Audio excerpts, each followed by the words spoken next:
All right, my fellow model railroad fans. Russ from Rusty Tracks Railroad, we're at it again today. We're still playing with our camera positions here, but we need your help again. We've added a fourth camera now, so we're going to see how this all works out. But, like I said, we do need your help. I've added two more T-Trak modules, that is, to my T-Trak switching layout here. And I wish to thank Precision Model Railroad for supplying me with these modules. And no, they didn't give them to me. I did buy them. But they are an amazing piece of kit. Very well engineered, very well laser cut. And to boot, they are a Canadian company, which makes it even better. So I bought a single T-Trak module, 14 inches deep to match my other ones, and a double module to attach to my other three double modules that I've got.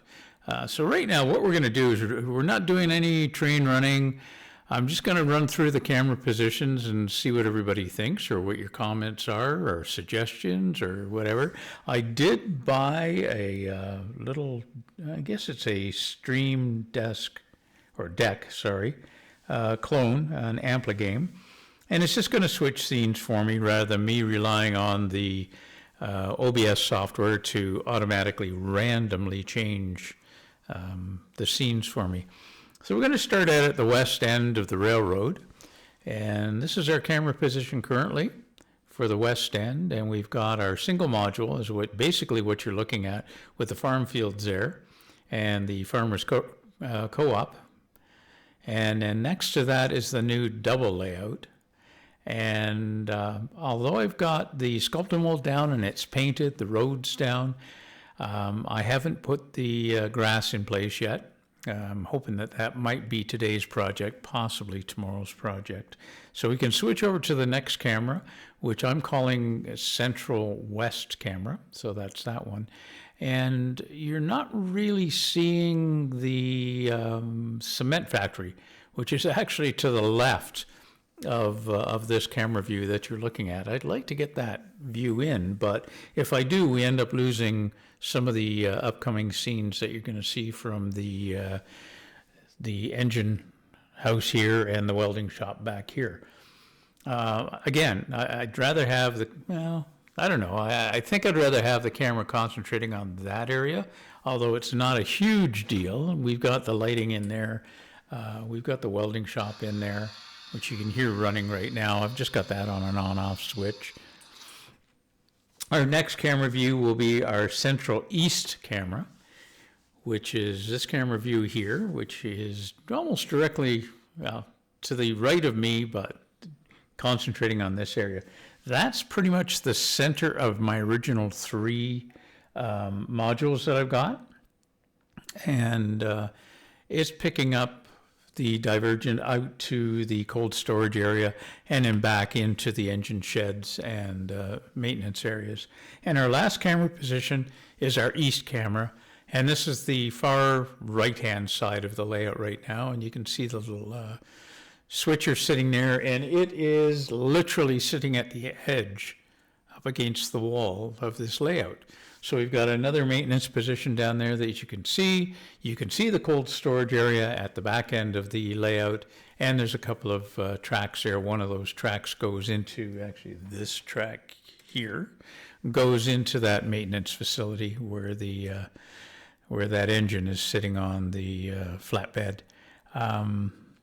Yeah, I'd like your guys' opinions on these camera positions, and let me know if they're going to work. I know I'm not running any trains right now on them. Well, I am running trains, but I've got no live feeds happening right now. We will have soon, but I really want to get these camera positions figured out before I go crazy on trying to do a switching session here. But yeah, some of the other things we're working on is we got to finish off our scenery, obviously, on the new double module, and I got to get people added. I've added a couple of people to the system. I'm on the 4-camera view. There's a couple of guys here carrying a pipe. Obviously, they are union workers because I'm sure one of them could carry that pipe. We've got another guy sitting back in this area here. We've got a guy at the co-op office. I'm sure he's on the phone right now, worried about that cow that's in the pasture. And then I've got another guy at the freight office, which you can't see because the engine's in the way. Actually, no, it's not. You just can't see it because of the camera angle. Again, that's why I want your opinions. I want to know if we need to get that cement factory more in view, which means moving this camera here, that guy, moving that one, turning it maybe 90 degrees to the left and moving it more towards my seating position right now. Again, we'll see what happens. At this stage, I mean, I'm seriously thinking I might have to put a fiddle yard in and keep that one quiet because the other half doesn't know that yet. I've already commandeered some of the basement down here that we use for entertaining. I'm not sure she's going to be pleased. Although, that being said, since these are T-Trak modules, I can easily swap them in and out. So I could theoretically put a bit of a fiddle yard in right down in this section here. Because there it is. There's the dividing line. So that's where the split is for that those two T-Trak modules. So theoretically, I could take that new double out or move it out, put a bit of a fiddle yard in there to move some of my cars into that area for the time being, and then come back and swap in the concrete factory and the co-op back into the play. Again, I would like to thank Precision Model Railroad. Check them out, Precision Model Railroad. And check them out on the web at precisionmodelrailroad.com. Great Canadian company to work with. Steve Cox is a really nice guy. And he ends up going to a lot of the shows and flogging his wares there. He's got a Helix that he's designed, and it's in the same vein. It's all laser cut and all configurable. You tell him or you figure out what you want, and that's how he builds them. Pretty much the same with the T-Trak modules, although they are built to the standard, but he will make them to the depth that you want, and then you can go from there. Anyway, sports fans, I'll leave you at that, and hopefully you can give me some feedback on these camera positions. Anyway, take care all. Cheers. Happy railroading.